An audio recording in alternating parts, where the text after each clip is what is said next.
a Sunday. Today with us we have Dr. Renato Silvano, all the way from Brazil, and he's going to be speaking a little bit about his work. So I'm going to pass it over to him. Okay, thank you, Christina. Um, yes. And, thank you. Good evening to all. Thank you all for coming. I'm Renato from the Federal University of Rio do Sul, Brazil. I first I would like to thank Christina for organizing this. Also Henry for hosting me here in Alaska and the Cordovan Plains for a very nice stay. I'll talk about my research in the Brazilian Amazon. Uh, I also went with Henry for this, for helping you with this interesting title. Fisheries in hot waters, fisheries, knowledge, dams, and COVID in attracting delivery. I should explain that I combined two talks that I just gave last week in the World Fisheries Conference. Of course, there I was more constrained by the time of the conference. Here I hope I can be a little bit more relaxed, but I don't know if this will make my English any better, so please be patient. Better than our Portuguese. So Fair enough. Uh, I'd like to talk about three interrelated issues: fisheries and food security, environmental change, mostly balance, and health, in this case the pandemic, and all this based on fisheries knowledge and collaboration. In the Brazilian Amazon, we have small-scale fisheries that are important for food and income there. As you can see, fishes are very important, culturally important in the Amazon. They are everywhere there. And in the Amazon, these small-scale fisheries meet the richest freshwater fish diversity in the world.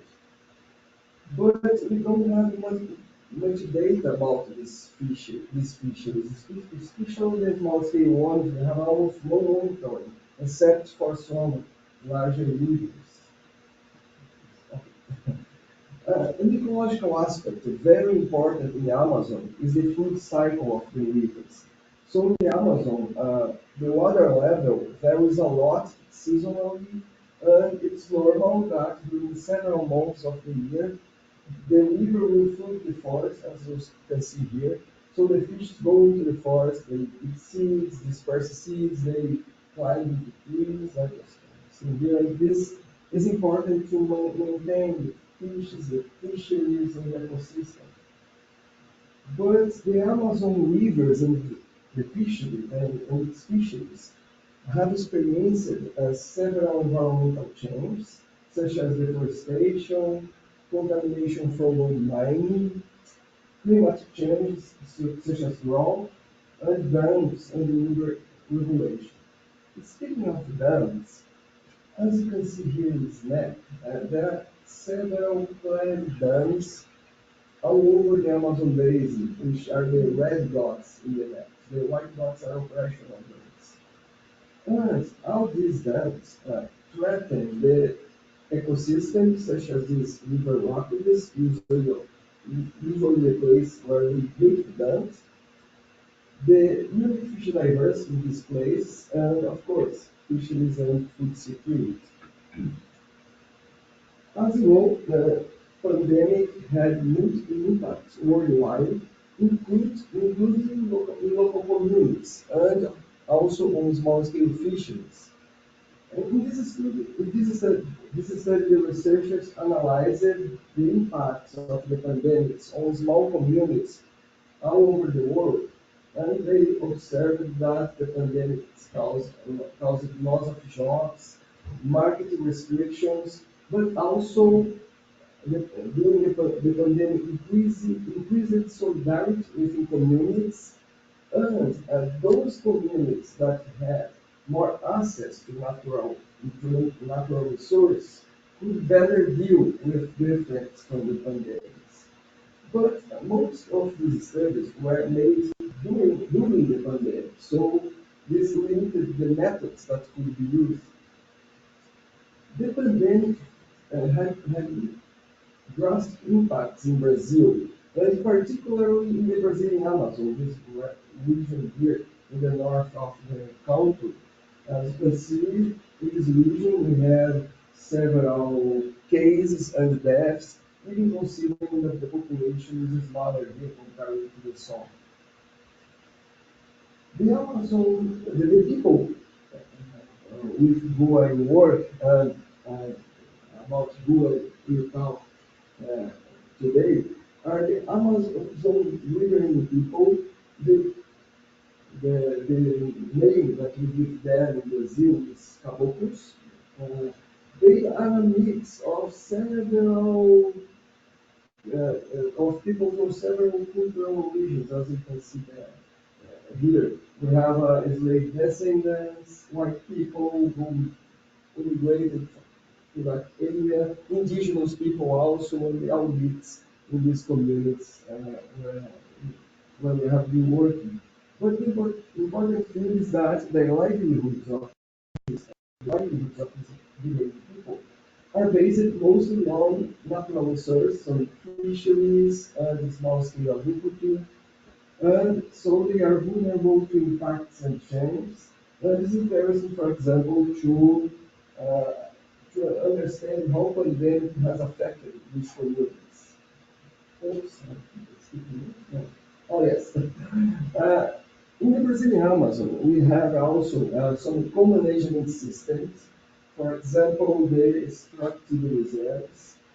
These are protected areas managed by usually by the federal government, but these protected areas include local people, and local people can use natural resources, and small-scale agriculture, fishing, but they should follow some rules.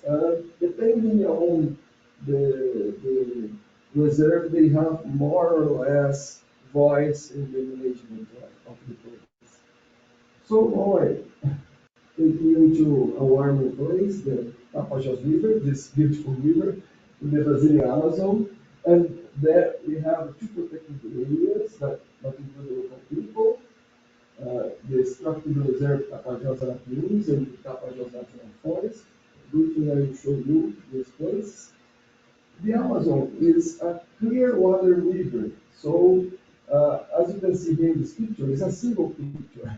This is the Amazon, the Tapajós flowing into the Amazon River. The Amazon is a white water river, as we call it, has that muddy water full of sediments, but the Tapajós River, as you can see, has clear waters, less sediments, less productive also.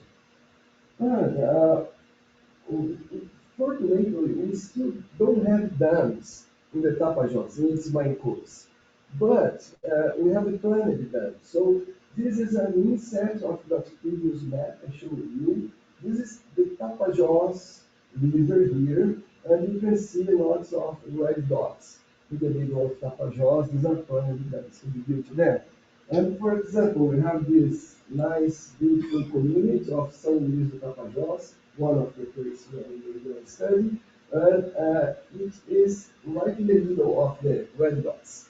So if they build the dam, everything you are seeing in this picture probably will be underwater, will be full, will be gone.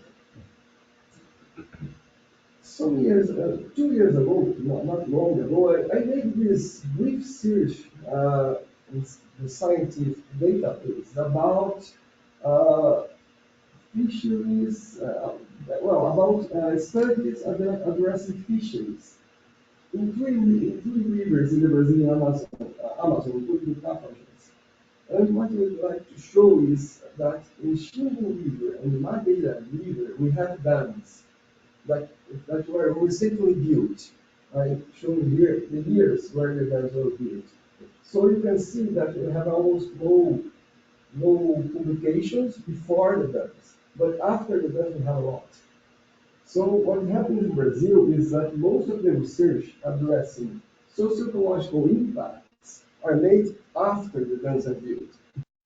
And so here I'd like to summarize and present some results of our research based on Fisher's knowledge and collaboration in the Tapajós River, addressing all these topics. Something on fisheries indicators, biomass and catch period of effort, temporal changes, something on the influence of protected areas on fishing, fishing migration and reproduction, and also to check the potential effects of the pandemic on these small-scale fisheries. And we hope that this could help to understand how these fisheries were affected by environmental changes, also to support impact assessment and fisheries management. This is in our more recent project. We are studying in fact four Amazonian rivers: the Negro River, the Trombetas River, the Tocantins, and the Tapajós. But here I'm going to talk only about the Tapajós. So our study region was the Tapajós, all this part of the Tapajós River, including 28 communities located both inside, which are the blue dots, and outside, which are the red dots, protected areas. So here are the extractive reserve, and here is the national forest. And basically, most of our research is based on individual interviews with fishers. Usually, we approach the community leaders, ask them for permits and to indicate some fishers. Then our interviews are based on a standard questionnaire.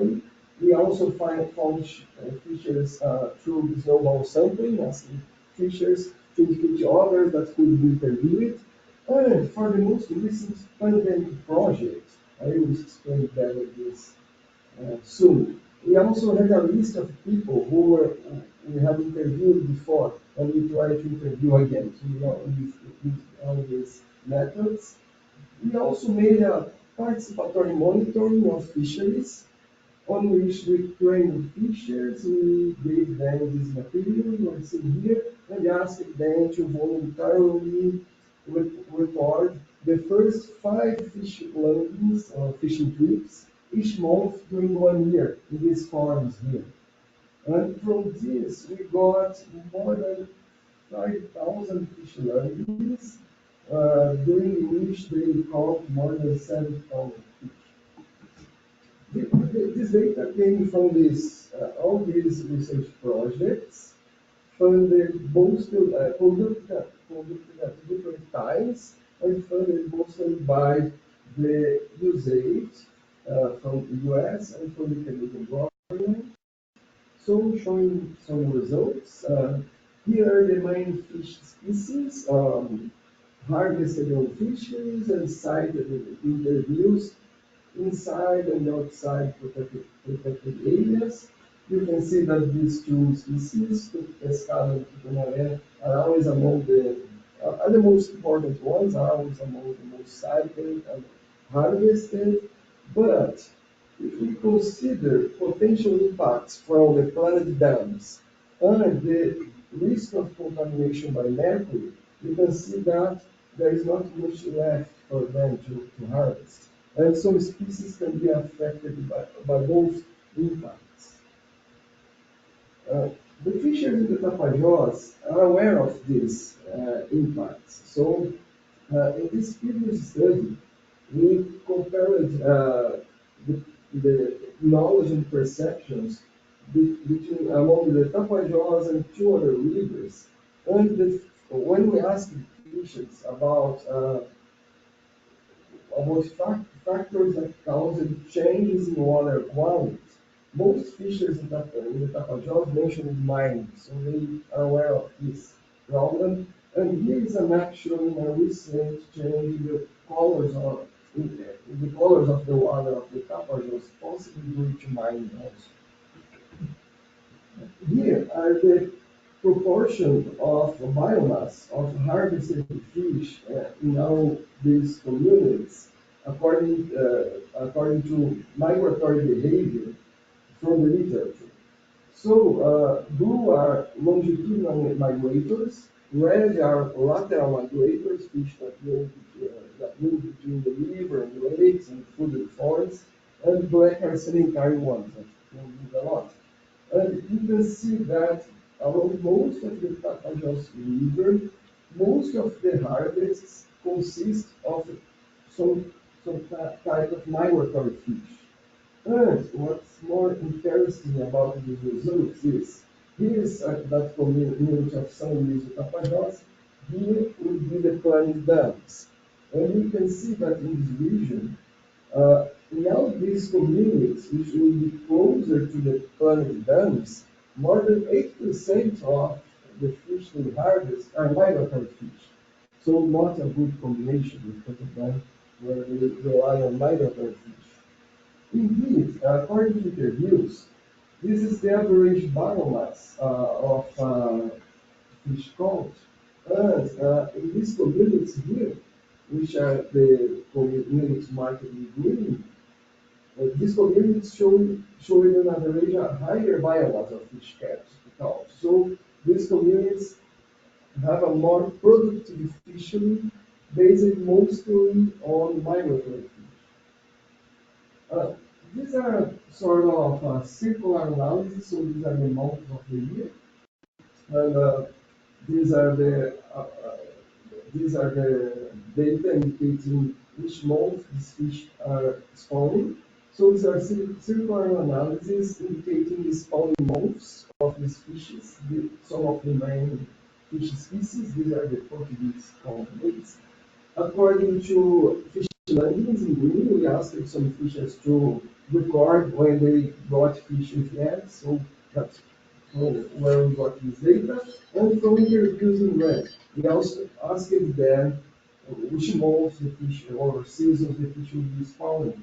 So here are the changes in the water cycle of the Tapajós River, and the two databases mostly agree, and we can see that there will be some fish spawning in each season, and this data could be relevant to support and management measures or to assess the impacts of planted dams on the hydrological cycle and so on fish reproduction, as we don't have any information about any biological stand of fish reproduction in the Tapajós River. Um, the, these are the results from interviews. So each dot is information provided by an individual fisher. And according to them, the biomass, both the biomass and fishing efforts were higher outside the protected areas. So outside protected areas, they caught more fish and employed more effort. But the catch per unit of effort didn't change inside and outside. These features also mentioned a drastic decrease on both biomass and catch per unit of effort compared to the past. The past would be the estimates of these indicators 20 years or more, which is marked here in red.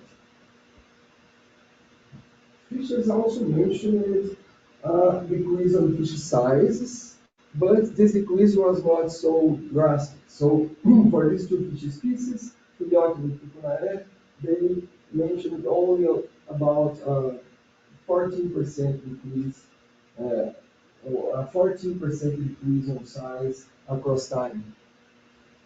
Now I'll briefly show some results of this project, which is addressing the potential effects of the pandemics on these communities in the Tapajós River. So, briefly explaining the timeline of our results. So here we analyzed more than 600 interviews. Basically, we analyzed these interviews in red from previous projects. So this is basically the data just showing you. And on that interviews, you asked about, for example, these indicators, biomass and catch them performance. At the time of the interview, we check out here as before the pandemic, and also asked them to estimate how were these indicators in the past. The past could be 20 years ago or since they started fishing, depending on the project. We also had these other interviews in Brown, which we made more recently, so after the pandemic. And then we also again asked them about this, but we asked them at the time of the interview, which will be current, the current data after the pandemic, and also asking them to estimate how was this during the pandemic. So we have this four times, and for these features here, these features here, we could interview twice. So for these people, we have data from all these time periods. So these are the results I show you. The same thing, each point is information provided by one person interviewed. So according to them, the biomass was higher in the past, a little bit lower during the pandemic period, but similar before the pandemic and currently. So, even considering that the biomass may have decreased a little bit during the pandemic, it recovered afterwards. And the major decrease was compared to what they caught in the past. And the catch per liter of a force showed the same pattern, basically. Higher in the past and didn't vary a lot more recently. We also made an open question to them about the effects of the pandemic on four dimensions. And this question was made only during the more recent pandemic project. So most of fishers mentioned negative effects of the pandemic. So fisheries on their lives and on work capacity. Most of them had to stop working during the pandemic, but not so much on food provision. And so most fishers mentioned that pandemic has not affected their food provision, their capacity of acquiring food or their feeding habits. And when we asked them to detail these effects, uh, it's interesting that they mentioned mostly direct effects from the COVID pandemic. For example, that they could not leave the house, so this affected their fishing, fisheries in blue, and the effects on life is in red, and that they got sick and had health problems, so this obviously affected their lives. It's interesting that some of them mentioned that they had mental health issues also during the pandemic. So some brief concluding remarks of how stuff I showed you. Dams are canceled in the Tapajos, but we are concerned that they might be back at any moment. So the government may reactivate these projects again. And our results, we hope that our results could better show the impacts of these climate events on migratory fish, fish reproduction, and fisheries. Fishers mentioned a decrease in catches, but not so much on fish size, and we did not find a great pandemic effect on fisheries. According to our results, pandemic has not affected much their fisheries. But the pandemic also did not affect food provision, mainly they these fishes exploit food from the river and the forest, they could keep their food supplies even during the pandemic. They are remote communities also, so they reduce the infrastructure to increase the impacts that the pandemic had on their livelihoods. For example, they mentioned mental health, and they don't have much support to deal with that in their community. So that's one thing to look after. I just want to close with some thoughts. This is a recent study. It's a good study, I should say. I know some of the authors. This was published in Science, so we cannot question that. And the authors had good intentions, but the idea of this study is based on very big numbers. It's a study based on lots of data, meta-analysis of several articles. The idea is to make a baseline planning to setting dams in Amazon. So if you need to to build dam in the Amazon, consider the multiple effects in the whole basin and the effects of dams on ecosystem services. But you can see here the main ecosystem services they consider, and fisheries and food security is not there. So, for example, if you consider the impacts of dams on sediment transportation all over the Amazon, the dams in the Tapajós could be feasible because Tapajós is a clear water river. So if you put a dam there, it will not impede, it will not disrupt the sediment transportation.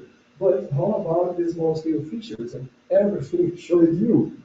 So I'm a bit concerned with this approach that I need to sacrifice some rivers. So you choose the ones you would sacrifice to build dams. I think there should be other ways to go. For example, thinking in other ways to produce electric power, use the dams that we already have, and so on. So I think the way to go would be avoid building dams in a pristine area such as Brazilian Amazon, which has lots of small scale fisheries, lots of people relying on fish. Not to say about the fish diversity and the ecosystem. I think the main message I would like to give to you is that our research based on fisheries technology and collaboration provided data on a broad scale, but it will be a sort of bottom-up data. So we provided data on a broad scale, but based on many individual interviews with fishers in their community. So I think this could be uh, important to provide information and should be more considering by decision makers. And I am illustrating this with a recent article on which I collaborated with him. So that's why I like to do this here.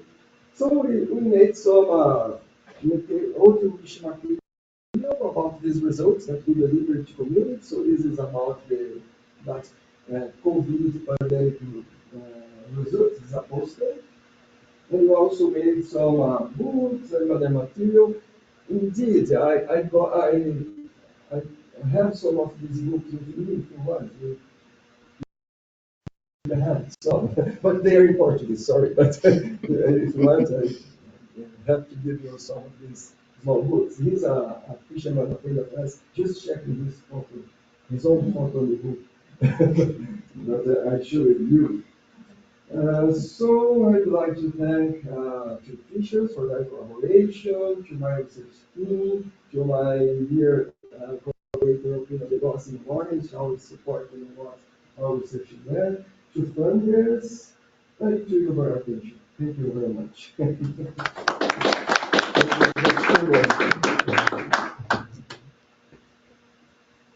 Here's my contact. Also, and our pages in the internet, but our pages are also in Portuguese, but I can be, I'm happy to be in touch in English if you write to me. How do the fishermen preserve their catch? Are they mostly selling fish fresh, or do they use salt? I'm assuming there's probably not a lot of refrigeration available. good question. I think sometimes they can have refrigerator because some communities they have a power generator. So for some time they can freeze. Sometimes they in some of these communities it's common they turn on the generators during the night so they can watch soccer and watch some opera and stuff, and then they keep their freezers running and this sometimes is enough to store fish. They use ice also that they buy and take to the city, and sometimes they also salt the fish. So they use all these three methods. People who fish for themselves, at least what they say to us, that those people that because there we have some fishers that sell their fish and some that fish for food. And those that fish for eating, they usually don't take much. So they basically eat almost everything that they got and they go again out to fish. But they use lots of ice there. And ice is a common way of storing fish. Are the dams on a grid, doctor? Is the power distributed or is it for local electrical use? The dams, Oh, okay. they're all electrical, yeah? for Yeah. electricity. Hydroelectric power. So yes, is it for the sure. small little communities there? No. How does it get transmitted? Is there No. overhead power lines? Yes, I suppose power lines, as far as I know, from the dams that we already have there. Well, sometimes we have the smaller dams, but these dams in the Amazon, and that's another issue that has been contested, is that these dams are intended to produce large amounts of electric power that go mostly to other places, not for the Amazon. Many years ago, I worked with some communities in the lower Tocantins River, where we have the Tucuí Dam, one of the largest in the Amazon. And for many years, these communities close to that don't even have electric power in their houses. And the dam were producing lots of energy to the city. So these projects are intended to produce energy to some power plants sometimes, and mostly to major cities in Brazil. And I suppose they make power lines to transmit energy. Does the government own and control them or are they private companies that build those dams? No, interesting question. Let's see. Usually, I think usually they are private. They are private. Yeah, but the government, how they say, the environmental authority of the government sort of has a control. So the company that runs the dam to need a permit uh, to keep operating the dam. So the environmental authority has some power, some control, but as far as I know, uh, some of them are private, some of them are mixed arrangement. The Tucuí Dam, for example, is a Brazilian company, is from the government, but it seems that the branch that runs the dam is a little independent from the government. So it's a mixed arrangement. But I suppose that these new dams that they are planning, they just sell to private operators. Yes. I'm curious about your focus on the pandemic, like past pre-pandemic, pandemic, post-pandemic, and like what your motivation for looking at those studies were, like the biomass and the catch per unit effort. Were you hoping to show um, or looking for the people's strength and independence or autonomy from being able to fish for themselves for their own food, or if that the supply chain cutoff would have a higher impact on the fishery, or like what was your main motivation for focusing on the pandemic? Yeah. Well, being very honest, is that because this project is funded by a call about funding.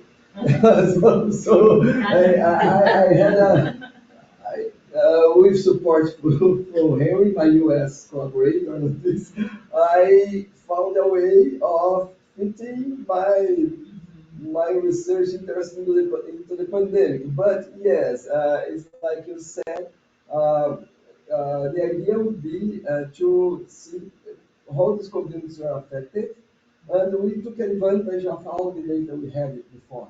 So that's the main thing. Okay, we want to know how they could be affected by the pandemic, and we had data from before. The Amazonian region was badly affected. We knew that.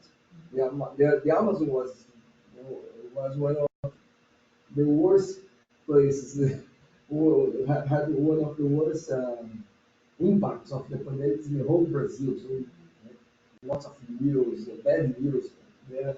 And but on doing when I was elaborating the research, I think we have we play with two possibilities. One would be that yes, they will be affected because they become isolated, could not sell the fish, because there are studies everywhere showing these effects on fisheries. How fishes became isolated, so could not sell the fish, market chain was disrupted and so forth. But the other thing is that these communities, most of these are farther away from cities, so maybe not so badly affected by the pandemic. They fish mostly alone on two people, but family members, so people who already live together.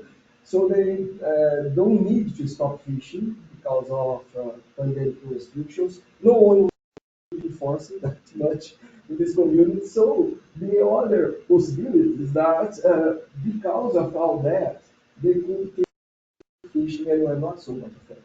And that's what we are finding.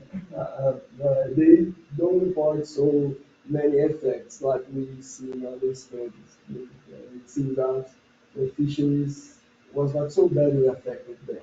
But of course, a cautious note that should be made is as long as they could keep doing that.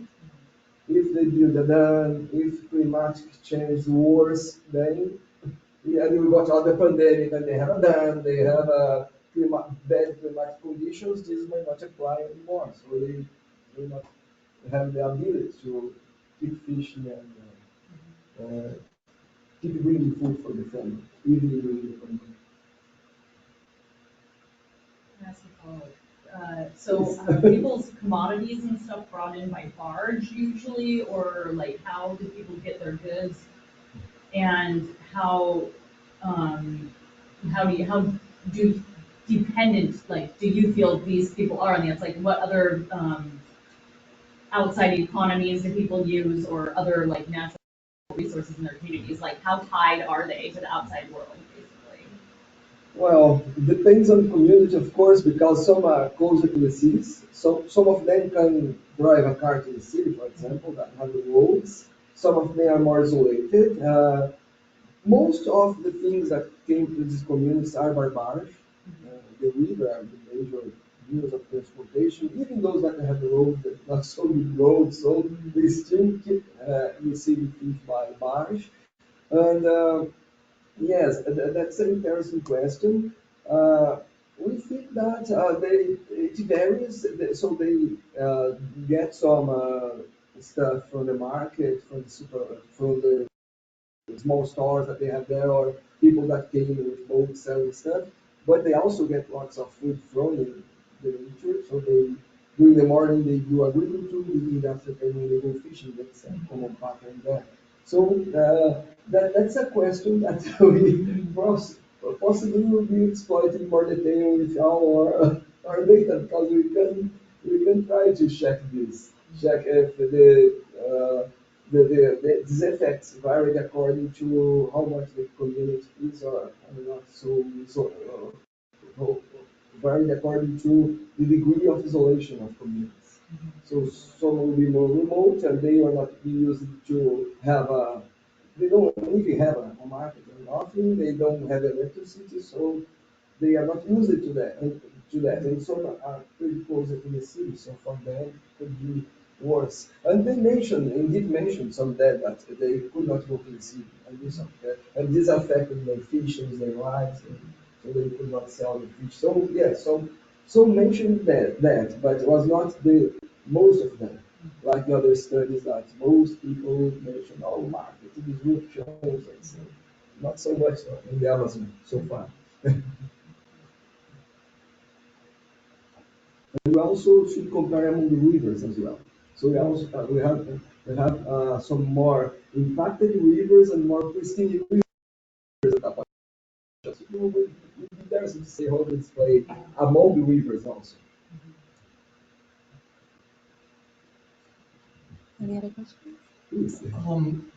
The dams that we have on the Columbia River generate electricity, but it's also used as a transportation corridor to where they're barging lumber, they're barging mining or, coal. Is that going to be an issue with this dam? I mean, or the dams that you studied, will they be using those as transportation corridors as well, or is it just going to be for electrical power? I suppose yes, they will use it as an highway as well. As far as I remember, yes. So it would affect the upper areas Yes, that, yeah, the main motivation is the electrical power, but they have exactly at this place, São Luís do Tapajós, this community, they have big ports, which they have some big factories and ports, which provide grains to boats that go down river. So the other reason would be mostly to uh, for transport to what I say make easier the transportation of soybeans from that region, the Tapajós, to the major cities. So yes, it's true. But the main motivation is the hydroelectric power. This is what the government sells. So we need power, and this will produce no more.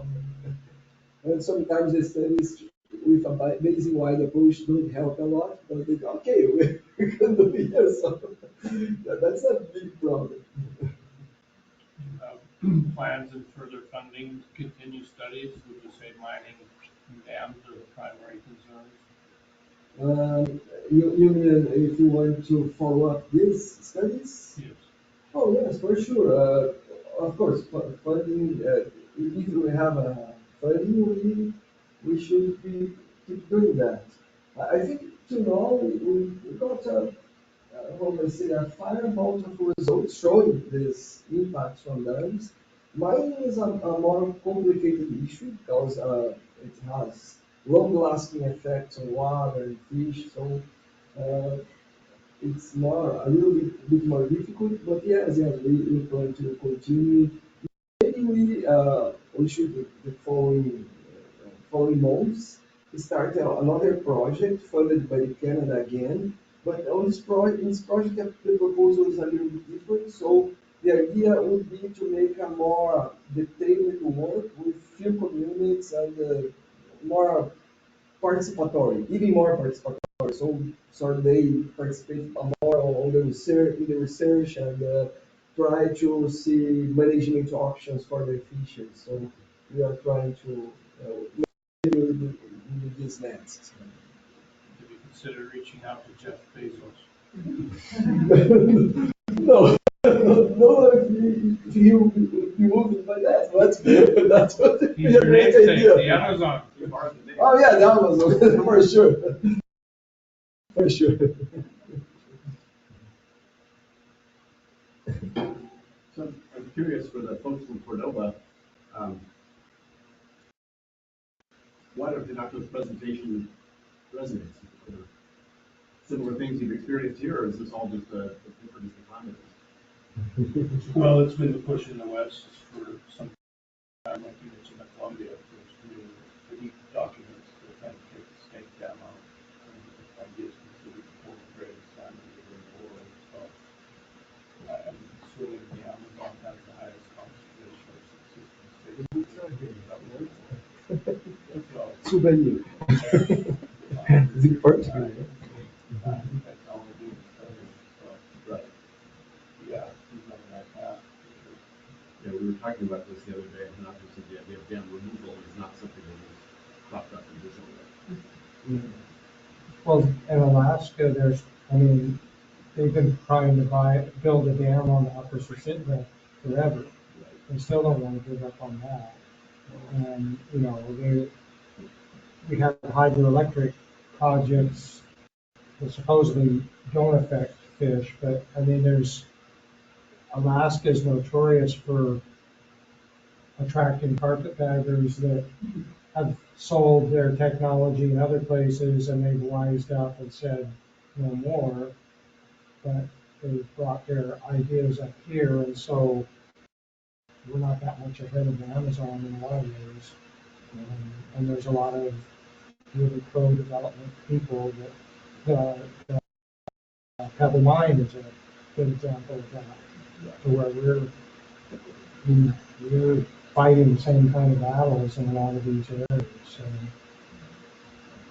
I see like similarities with rural Alaskan communities that are able to subsist a livelihood off of their lands and their, lower tech or lower income, like, and it seems like this thing that the Western world wants to fix by improving, like, how much energy is produced in a place or how much technology you can have at the expense of the natural environment that can otherwise like sustain communities' basic needs like this.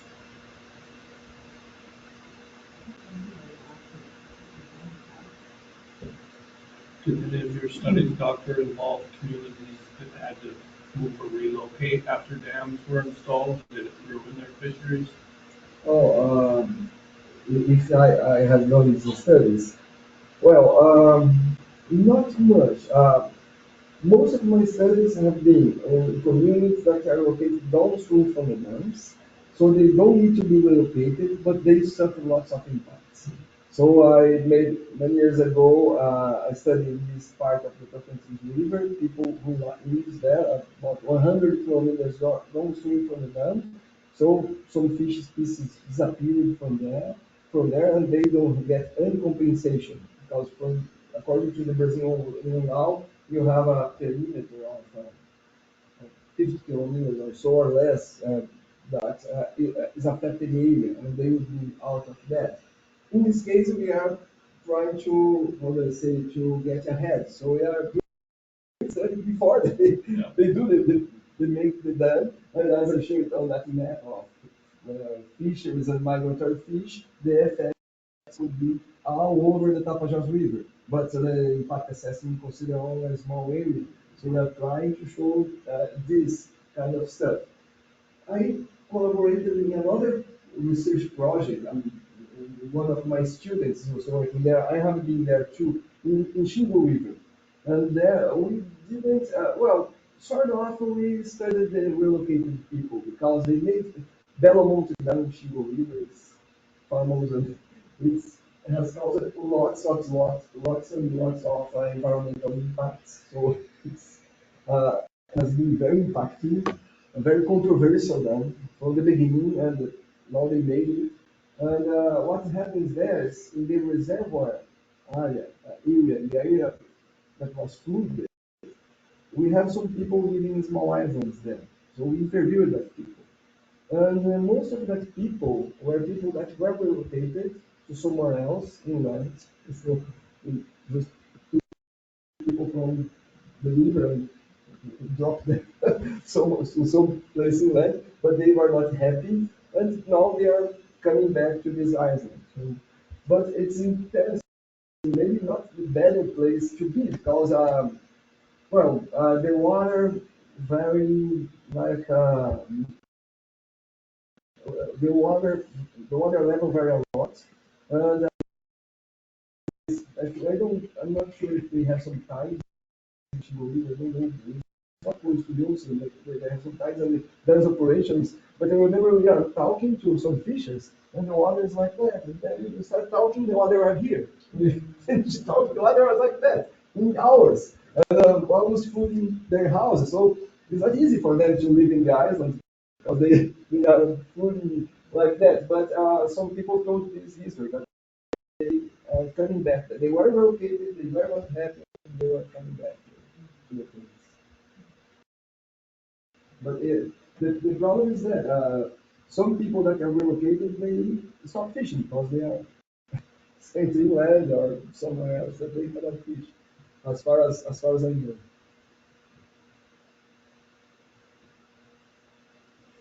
How are you liking the weather here?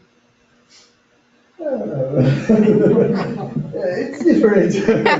I like the snow. I find it, but of course, pretty cold too. I lived in Alaska, no, in Canada for some. It was almost Alaska because I lived in Edmonton, in Alberta, in Canada for some months. So I had a bit of this. But that has been a while. It was 2 years ago. So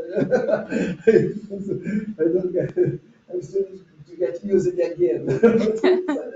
It's different, but it's beautiful also. You can take lots of pictures of Southern Yeah. What brings you to Cordova? Basically, my friend Henry invited me to be here. I'm visiting Henry because Henry is my partner, my US partner in this project. So I went to Seattle. I asked him to, Henry, can you see me next week? Okay, so they took advantage of this trip.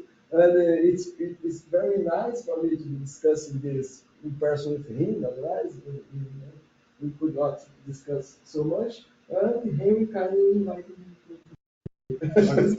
So, Henry, too. we live in Eagle River. My wife Kathy, and she's working with a few others here with David Cunningham, which we got Mutual Resources Commission. So Kathy was going to be over here to do some work with surf. And I thought, hey, Hanato's going to be here, and he needs to see more than Anchorage. So Yeah. I'm feeling left out. I want That's to great. go to Florida, too. Okay. Here we are. Thank you. Has been great. Has been great. Great time. Kind of Excited for what else is there. And thanks for going to the trouble to put this together. Thanks for coming. Yes. Thank you very much for coming. Such a nice weather. Christina was kind enough to let us invite ourselves to give a talk. We see there's another talk in Argentina. We thought South America is going to be unusual. It's like, this month. Yeah. All right. Well, thank you so much for presenting. Thank you. If you want some books that show fishers and fishing in the Amazon, feel free to take, but they're in Portuguese. So, but feel free to take If it. you have Google Translate on your phone, it's easy. Or if you want. I love them. Yes, please. Well, maybe it can help. Are you fishers also? So when you have, when you can do something similar in your community, maybe could, how do I say, could get some ideas for you. We made this to give back to the fishers. That's why it's Fishermen are important. full of ideas. Fishermen are full of ideas. For sure, for sure. Or BS. Same thing.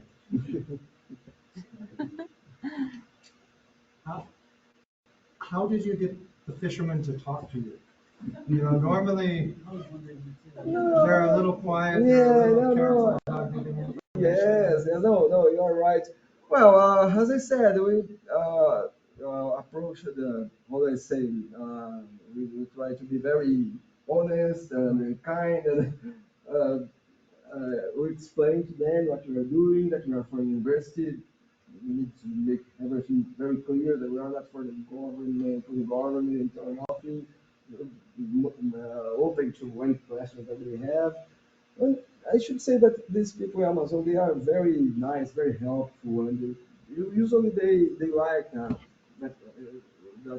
they like to have someone that comes out that way to know what they have to say. So in Amazon, in the southeastern Brazil, is a little bit more difficult. So fishers there, and they have their reasons. They are more suspicious. They had problems, many problems with the government. So they are more cautious to give interviews. But of course, if they don't want, there's not a problem. We totally respect that. But most of them agree to participate in the research, and that has been great.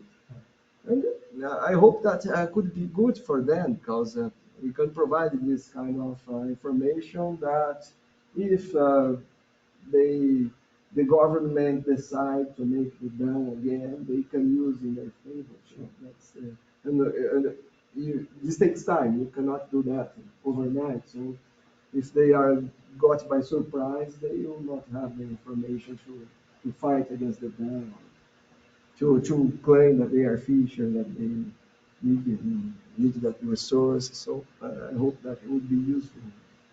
So yes, I should say that has not been difficult for us to talk of them. You probably must have gone back and talked to some people twice or three times. Some of the people you talked to previously. Yes, yes. Some people have been talking. We have been talking with them many times. Some communities have been going over and over. Others are more new, but some have more experience. Yes, I think they didn't get tired for us yet. They didn't get tired from us, so usually we are well received when we come back. And sometimes they even ask, "Oh, aren't you coming back? Why it took so long?" But because we rely on funding, so it's not every year that we can get there. So usually those people with whom we have been working, we are very well received. Recently, a team last 2 weeks ago, I got a team in Negro River doing research there. And there was a community there quite complicated to work with because there was one of the few communities outside protected areas. They fish a lot. They had a lot of concerns with government forbidding their fisheries. And I was like, oh, how do I, how it will go? And I asked it to my research team, how was that? Could you make the interviews? Oh, they were very nice, was wonderful. And show a woman with a poster that I gave to her 5 years ago, showing a poster. They have been nice.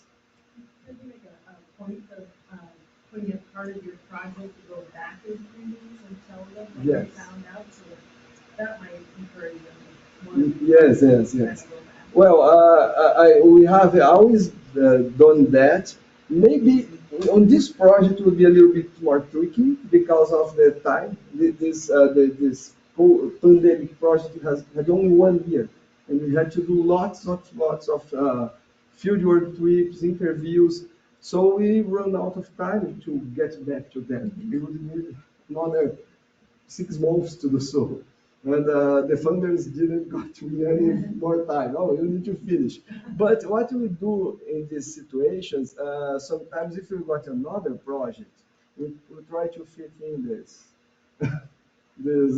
trips to get back to people within the new project. So we arrange something. For example, this project from Canada, we should be working in Trombetas River. So it's a good excuse for us to take a boat and get back to the communities there so we can make it. And at the end of the month, two researchers will go to the Tapajós taking something to them also. So at the very last moment we will do that. But at the end of March the project finishes, we cannot do any longer. Are smartphones common in those communities? Do many people have them? Yes, they are common, but I think many people have, but I don't know to which extent many people use it because they have this issue of electricity and phone signal was not always ready. So maybe some of the older fishers don't use a lot, but the younger ones use it. And yes, we can try to send this kind of books by PDF.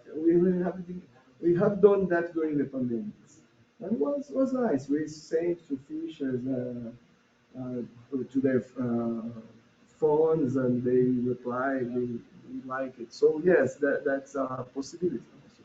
For sure, we will be exploiting this as well.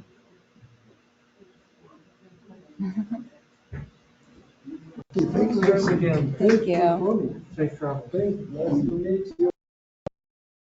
Yeah, thanks. Nice to meet you. Hope was good. Yes. It's different, but maybe not so different. How long are you in town for? Till tomorrow. Okay. I was a student at Dr. Miller's. Oh, okay. Yeah. I know.